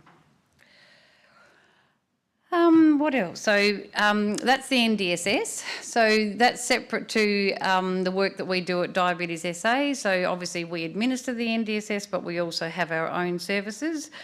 So Diabetes SA is a member-based not-for-profit organisation established in 1954.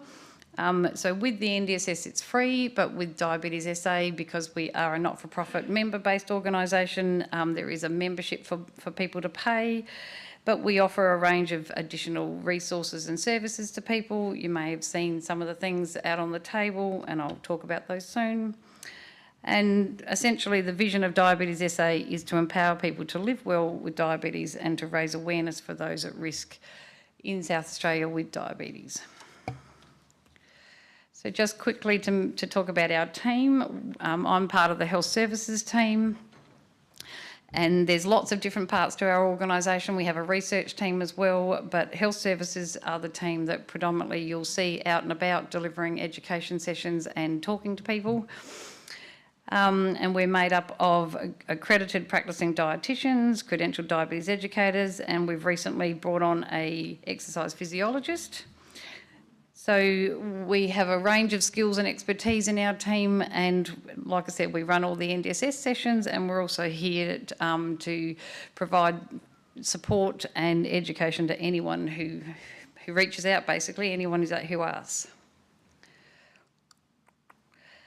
So through that way, in that manner, so that's through our support line. So you can call us, your clients can call us.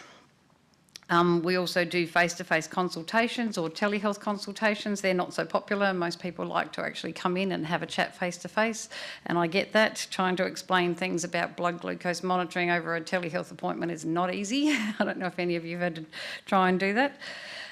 So we're available Monday to Friday, 9 to 5. And our team also do things like a central market tour and a supermarket tour so that people can come along and try and make those healthy choices in the supermarket and learn about the best places to shop and how to label read, the best food choices, I should say, and how to interpret some of the tricks that get used in supermarkets to make you buy things that maybe aren't the healthiest choices. We also run webinars a couple of times a month, and we have a magazine that comes out every quarter, and we also have email e-newsletters that go out to health professionals and consumers, so people can subscribe to those. And finally, we have our shop, so we have a selection of diabetes-related resources in the store, so people can come in and have a look and see if there's anything that they might find helpful.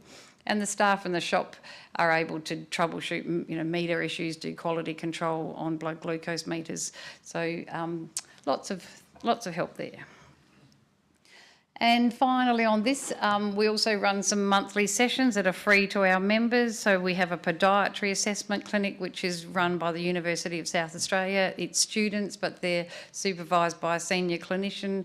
And it's a very popular service, and it's a fantastic service, and that's completely free, and that's for a 45-minute appointment. We also have Amplifon come in and do free hearing screening, and we have an expert speaker that provides information on a topic every month. So someone might come in and talk about, like this month we've got diabetes and NAFL, and also last month we had carb counting. And I just wanted to let you know that recently Diabetes SA has partnered with the Murrundi Aboriginal Community Controlled Health Service, and that's to provide diabetes educator consultations once a month to members of the community. And we're just highlighting that because we feel like it's a good news story. And Pamela also, with the help of our dietitians, delivers the diabetes component of the Aboriginal Health Council Certificate for an Aboriginal and or Torres Strait Islander primary healthcare clinical stream. That's a mouthful. And essentially it's about providing support for Aboriginal and Torres Strait Islander communities and the health professionals that work in those communities. Now I just wanted to talk to you about some of the artwork that has been recently developed, and this is because during National Reconciliation Week a couple of years ago, Diabetes Australia partnered with an artist by the name of Keisha Leon, and Keisha's art tells the story of diabetes and its impact on First Nations people. And this is because First Nations people are up to 4 times more likely than Australians to develop diabetes, and therefore more likely to experience the complications. So the visual story has been specifically designed to help build that awareness and an understanding of diabetes, and to work towards healthier communities. And I'll just explain a little bit about the symbolism behind the design. It's to consider the impact of diabetes on communities and the barriers that prevent people and communities from accessing healthcare. And the artwork depicts the positive journey of increased awareness, connection and support First Nations people can take towards a healthier future. So this next slide just breaks down what the full image means. So the artwork's broken into several symbolic parts. So as you can see, there's unhealthy communities, barriers to health, Indigenous people, awareness and understanding, support people, greater understanding, healthier connected communities and healthier living, with 3 key messages, which are about healthy communities, beginning the health journey and connection. And at Diabetes SA, we have adopted these messages and the meaning behind the artwork, and the goal is then to work and support Aboriginal people to develop those healthier communities. And as I mentioned at the start, there's a new consensus statement for the management of type 2 diabetes in young adults, which was developed by the Australian Diabetes Educators Association, the Australian Diabetes Society and the Australian Paediatric Endocrine Group. And basically this is because to raise awareness and an understanding about diabetes and the fact that it is having such an impact on First Nations people, because the increased rates of type 2 diabetes in Aboriginal and Torres Strait Islander people being 4 times higher, and that's compared to non-Indigenous Australians. And also thinking about the rates in youth and young adults, and unfortunately, again, they are even higher. So if a young person develops type 2 diabetes, then they are at higher risk of developing complications from the condition, because obviously having lived with it for a longer time.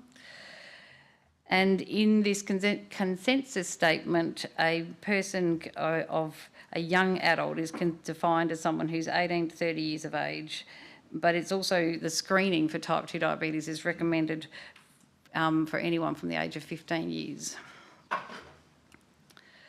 But screening, oh, hang on, what happened then? I went back. Pushed the wrong button. Yes, we're on the right one. So, however, screening is also recommended from the age of 10 if children are considered to be at risk or have a risk factor. And this is recommendations from the Central Australian Rural Practitioners Guideline for Remote Primary Health Care. And so basically it means anyone who you identify as being at risk, so risk factors such as being overweight, having a family history of diabetes, having a mother with pre-existing or have had gestational diabetes, or ladies with polycystic ovary syndrome. So children that have those history features, then it is recommended to undertake that screening to see if there is any possibility that the young person may be experiencing diabetes or pre-diabetes.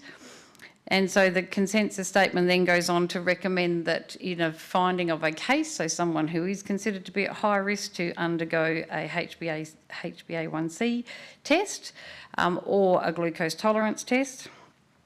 And so having those HbA1c machines in clinic, that's super handy.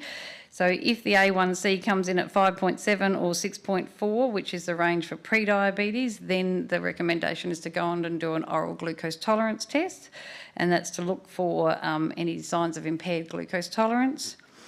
And that's an important diagnosis because at that point you have the opportunity to have a chat about maybe some dietary changes or physical activity changes, or possibly some weight loss, or even adding in some metformin as a first starting medication, because then that can help to reduce the risk of progression to type 2 diabetes.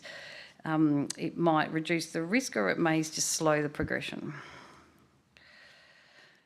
And so further on the consensus statement, there's also some key management principles which are outlined when working with Aboriginal and Torres Strait Islander youth with type 2 diabetes, which means it's really about being culturally relevant and providing culturally safe care.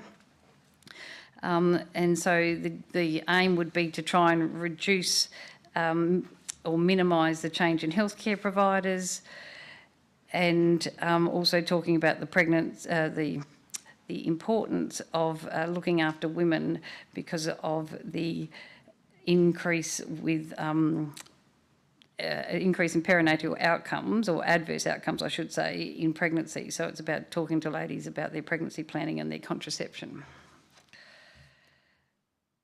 This is a bit dry, this position statement stuff. We're nearly done. And it's all about really just highlighting the fact that it's important to be on the lookout and thinking about risk factors, and doing that screening and assessment to try and help prevent type 2 diabetes if possible, or identify early and look after people to reduce their risk of those complications. And so this is also just talking about the causes, and the causes are very similar in young adults as to what is seen as the mechanism of type 2 diabetes in older adults or later in life. It includes change in beta cell function, so basically the pancreas doesn't make as much insulin. There's also the factor of insulin resistance and an alteration in incretin hormone function. But unfortunately, type 2 diabetes in the youth is generally considered or seen to be a more aggressive phenotype, and so it means that there's a faster decline in beta cell function of up to 20 to 35%, which just means the condition will become more complex to manage and would set up the potential for those complications. So the recommendations are for looking after young adults with type 2 diabetes to intervene is to talk to people about reduction in calories and portion control. So I'll have some resources I'm going to mention in a moment that might be helpful with that. To talk to people about increasing their physical activity and also try and aim for those metabolic targets. And this obviously is not a straightforward conversation, and it needs to be done in consideration for thinking about an individual's access to resources, food security, socio-economic status, social stresses, and any other barriers that are going to get in the way. So it's a goal, but there's obviously lots of parts that are going to be moving parts in it. And this is just to let you know about, and you're probably already well aware of this, the multidisciplinary care team that has been adapted from the RACGP guidelines, and it's just to point out all the different providers that can be involved in that care, in that patient's care, or that person that you're looking after their care. And as I mentioned earlier, Diabetes SA, we've got a number of the team members that work in the multidisciplinary field, so we can help out with CDEs, dietitians, and an EP. Alrighty, this is a bit more interesting. This is about some more of the fun stuff about the resources. So if you've already come to see me, you would have seen that I have the Type 2 quick guide, which is just a nice visual to help explain what type 2 diabetes is and does to the body. The middle resource I don't actually have with me today, but it's when and how a psychologist can support me, a quick guide. And the one on the end there's about diabetes and driving and what to do in the event of hypoglycemia, which is a nice little visual resource as well. This one, you've probably all seen the healthy eating guide, so I've got a few copies of that left if anyone would like some. And we often use this other resource called our Balanced Meals or Balanced Plate resource, which was developed by our Diabetes SA dietitians. And I'm aware that the foods might not necessarily all be things that are accessible in different communities, but it's just to really use it as a visual for about portions and quantities of the sorts of foods when people are making up a meal. So a quarter of the plate being a carb, a quarter being protein, and the rest of it can be all those non-starchy, no impacting glucose foods. And then there's also the how much sugar is in my food and drinks resource, which is a really handy, again, little visual guide to just give people an indication of how many teaspoons of sugar is in different types of drinks. And we often use this when we're out and about at events with the young ones and try and encourage them to make those healthier choices and going for some water as an alternative because there's often they don't realise how much sugar is in some of those sweetened drinks. So that's a really handy one to talk to people about, and just to highlight that those drinks fit down in that bottom section, which is in the sometimes foods or the treat foods. We've also got our medication resource, which again is a nice visual. It shows you where all the medications work, and it gives you a list of the different medications, their action and their potential side effects. So if you're talking to clients and consumers about medications, that one's really handy. And it's also helpful to use with Feltman if you're using him to explain what's happening in a person's body and why the medication they're on has been prescribed and how it's going to help. And over there, we've also got our emergency poster, which we give to anyone on insulin or a sulfonylurea. It's so that they can have that quick, easy reference as to what to do if they experience an episode of hypoglycemia. And finally, just this is Pamela. If you haven't met her already, it's just a picture of our priority area officer. And so if you would like her to attend any sessions or provide any training, then feel free to write down her details or come and see me after and let me know, and I'll pass on the information or your request. And yeah, thanks for listening. That brings me to the end. Any questions? I finished a bit early as well. Thank you very much, Jude. No, very good. So no questions for Jude? Yeah, thank you for stepping in. Fairly late notice for Pamela. Pamela was due to present when we had the workshop scheduled for May, but she also had some holidays scheduled for June. Just before I introduce the next speaker, don't forget to make use of the booths and displays out in the foyer. There's a lot of information there about the National Diabetes Services Scheme and Diabetes SA. So please make use of those booths that are staffed and have a look at the displays as well. We've got a little bit of time up our sleeve, but to introduce the next speaker, it was going to be a co-presentation. Unfortunately, Sarah Davies just been delayed with technical difficulties on her plane. Should be here this afternoon. Sarah was co-presenting with Astrid Melchers. Astrid's from SAMRI, the South Australian Health and Medical Research Institute, located just down the road before you get to the Royal Adelaide Hospital. Astrid's the coordinator of the Aboriginal and Torres Strait Islander diabetes-related foot complications program, and she'll be presenting on that topic. Thank you, Astrid. Thank you. Let me pop up that way. There's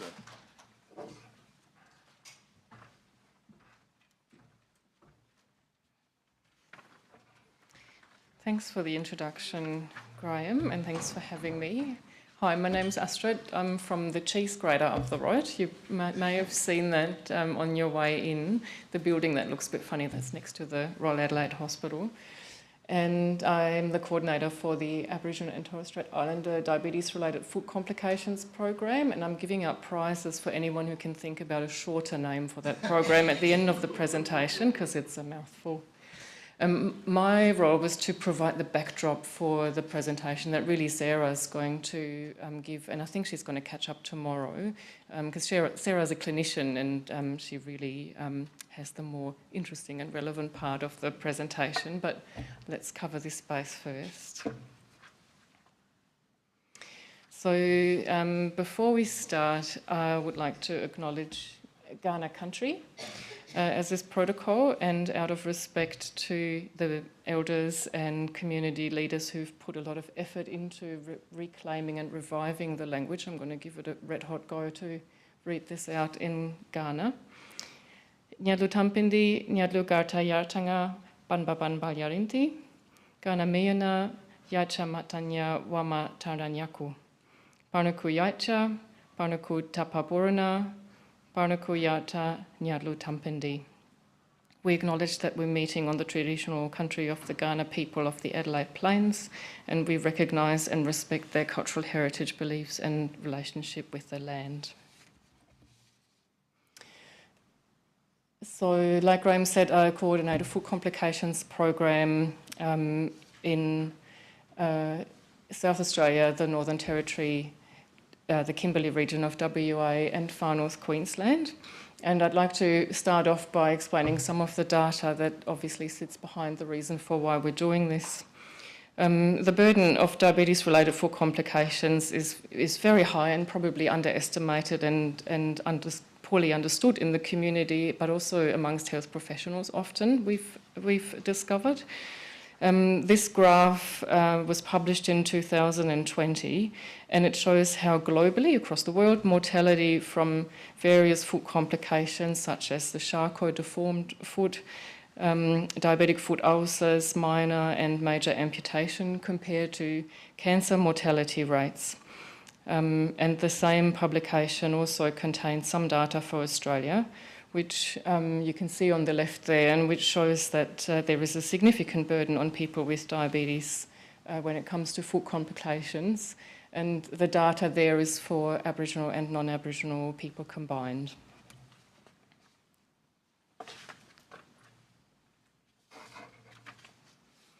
The amputation data for Australia shown in this slide also represents the population as a whole, Aboriginal and non-Aboriginal people combined.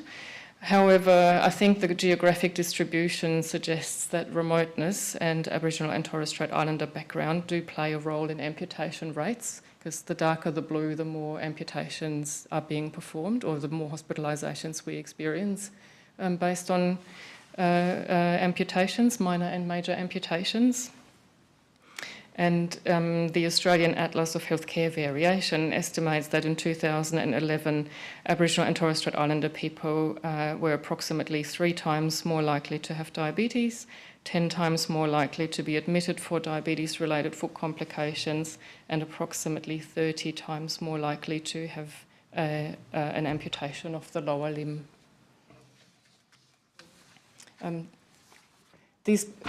I just want to say these statistics I think are a bit confronting, and I'm very conscious that I'm talking about people's relatives and community here with respect. We've got a more recent publication that shows that the burden of disease for Aboriginal and Torres Strait Islander people has increased over time, unfortunately, so really not moving in the right direction here, with diabetes rates for over 25-year-olds at 20% compared to somewhere between 6 and 8 for the general population.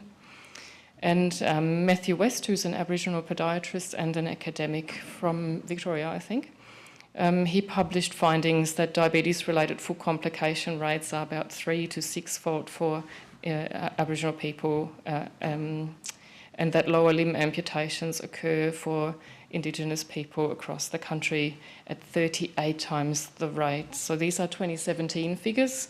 If you recall the previous slides, the amputation rates were estimated to be 30 times higher in 2011. So again, we're not moving in the right direction when it comes to diabetes and feet. The underlying drivers of those disparities I've put up there.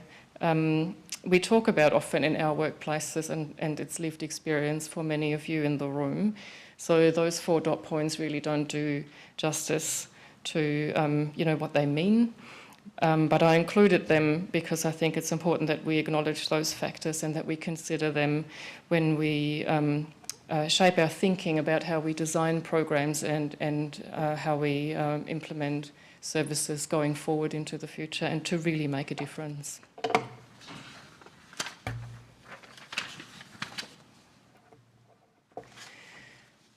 So what are we going to do about this? The program is trying to make a dent into those really quite confronting statistics.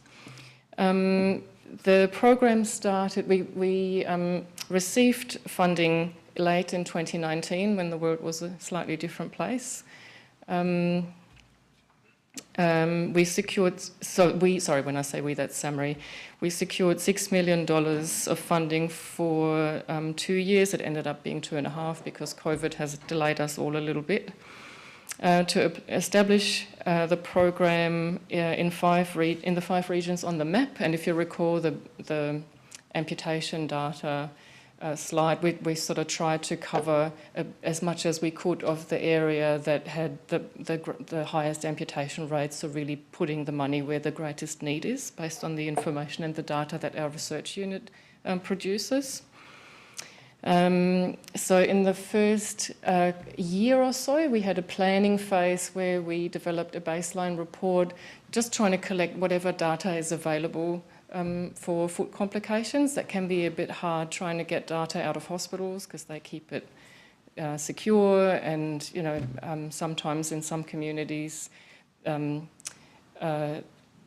in small communities, you might be able to identify individual people, so accessing data on amputations can sometimes be a bit difficult. But we've collated as much as we could, so each region has done that for their patch. And we also try to map as accurately as possible the services that are being provided, so that we could understand where the gaps, where the highest maybe ulceration rates were, where the highest amputation rates were, and then understand where the services are and where there are services gaps, so that we could then invest the $6 million that we got where the need was the greatest and where we could make the greatest impact. Because we're a research institute, we've committed to developing a monitoring and evaluation framework which sort of outlines data collection, key performance indicators and data collection points along the progression of disease, so capturing information on healthy feet and screening rates and things like that, all the way to an amputation. But we've also developed some indicators to try and hold the health system to account when it comes to providing a service for Aboriginal and Torres Strait Islander people. So these are things like measures for cultural safety, timeliness, accessibility of a service, because obviously we know that, you probably know much better than me, I'm not a clinician anymore, but that time is tissue in feet. You have to treat feet very, very quickly when something's the matter. So we try to measure the time that it takes as well, and develop some measures so that really the health system understands a little bit better what they need to watch out for and what they need to measure and hold funding recipients to account for when it comes to providing a service to Aboriginal and Torres Strait Islander people. We've contracted Indigenous Allied Health Australia to develop a workforce model, and I think in the smallest of nutshells, that is meant to promote to the rest of the world how important Aboriginal health workers, Aboriginal health practitioners and all sorts of Aboriginal staff, Aboriginal nurses, Aboriginal DNEs are, and how they are a part of a multidisciplinary team. I think, again, we all know this, but sometimes when you talk to a mainstream hospital or a service, the Aboriginal health workers and practitioners, unfortunately, if funding needs to be cut, that's where they cut it, or they haven't quite understood the value of the clinical and cultural lens that you are obviously contributing to a team. So in order to send that message really, really strongly, we've contracted Indigenous Allied Health Australia to develop up this workforce model. And when we got to the implementation phase, which is really what this program is about, we wanted to make sure that we increase access to multidisciplinary care in alignment with that workforce model. We've tried to test some new approaches, and telehealth is obviously one of the things that through 2020 and 2021 has gained more and more popularity, I guess. So we've tried to include that as part of an outreach service as well. So the Royal Adelaide Hospital in South Australia, for example, and I think Sarah will talk about that a little bit tomorrow, provides telehealth service into some community-controlled organisations in South Australia, and we've got a similar program in Far North Queensland. They've developed, they've had a telehealth service for a really long time in the Cairns Diabetes Centre, and have been providing services to the Cape and Torres for a long time, and sort of slowly through our program expanding that service further south as well into the Tablelands and the surrounding area of Cairns. And we have developed training programs, or we're using existing training programs to upskill anyone who's not a podiatrist, basically, to try and better understand for complications and how to best identify risks and provide care. At the time when we submitted this presentation to Grant, because Grant keeps us on our toes and makes us do that in a very timely manner, we weren't quite sure how we were going to go with future funding, but we've since then been able to secure 3 more years of funding to continue that program, which is fantastic because I think despite the challenges of the last couple of years, the people and the organisations who've been involved in the program over the last couple of years have done a really good job not letting COVID get in the way and have really got this program off the ground. So obviously you don't have to read all of this. I just wanted to acknowledge at this point that we have fabulous partner organisations who've really dedicated themselves to the program of work across, like I said before, the Kimberley region, the top end of the Northern Territory around Darwin and Katherine, Central Australia, South Australia and far north Queensland.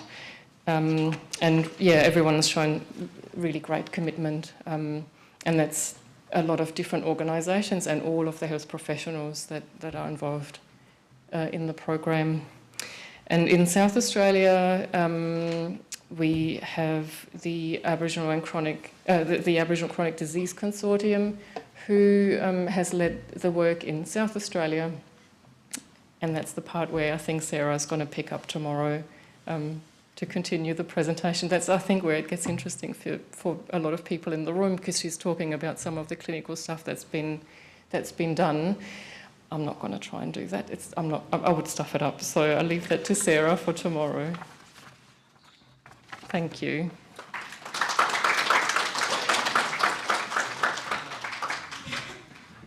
Thank you, Astrid. Any questions for Astrid before she I leaves? have one, Brent. Christopher. Following Astrid, I saw your partnership side, which I thought was quite good. There's no connection with the National Association of Aboriginal and Torres Strait Islander Health Worker Practitioners. So they would be engaging with That's what I just referred to. Yeah. I saw IHA there, but I didn't see Natty Whip there, and I was just wondering, is that an opportunity for Samari to engage? Because that's where our profession sits nationally as Aboriginal health workers and practitioners. Yeah, good point. IHA in the final stages of developing that or delivering that workforce model to us. I'm pretty sure they've had conversations, but I take your point. We could probably develop some closer partnerships there for sure. Sorry, thank you. Any other questions? No? No. Okay, thanks. Thank you, Astrid. We've got a little bit of time up our sleeves, probably a good opportunity to talk about the workshop dinner this evening. I'll try to gather a couple of reliable guides to get us to the dinner this evening on the tram.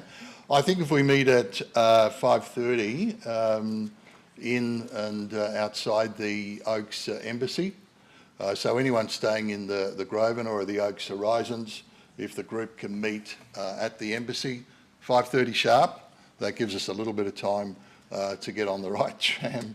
And I might call on Priscilla to help guide us. Perhaps Mark Shepherd, if you're hanging around in between the end of the training sessions and the dinner. I'll be there. I think I know where I'm going tonight. I'll read the tram, which tram it is. So make it 5:30. That'll give us plenty of time. The buffet's not served till 6:30, but the trams didn't seem that frequent last night. They're supposed to be every 10, 15 minutes, but they all seem to be going the other way. Now, lunch won't be served until 12:30, but that gives everyone a little bit of time to mingle out in the foyer, also to interact with the booth presenters, booth staff out in the foyer there. So please make use of the resources and their presence. So thank you, and we'll return to the training rooms at 1:30 sharp for the hemoglobin A1C in the rooms next door. DCA Vantage in room 6 and Atelica DCA in room 7. So that's 1:30 sharp for training. Yes. Can Emma just make a mention about the yarning circle and its purpose? Oh yes, sure. Yep. Yeah, don't. Please remember the yarning circle. I see that's been in use down behind the coffee machine. So feel free to gather there and exchange information. Thank you.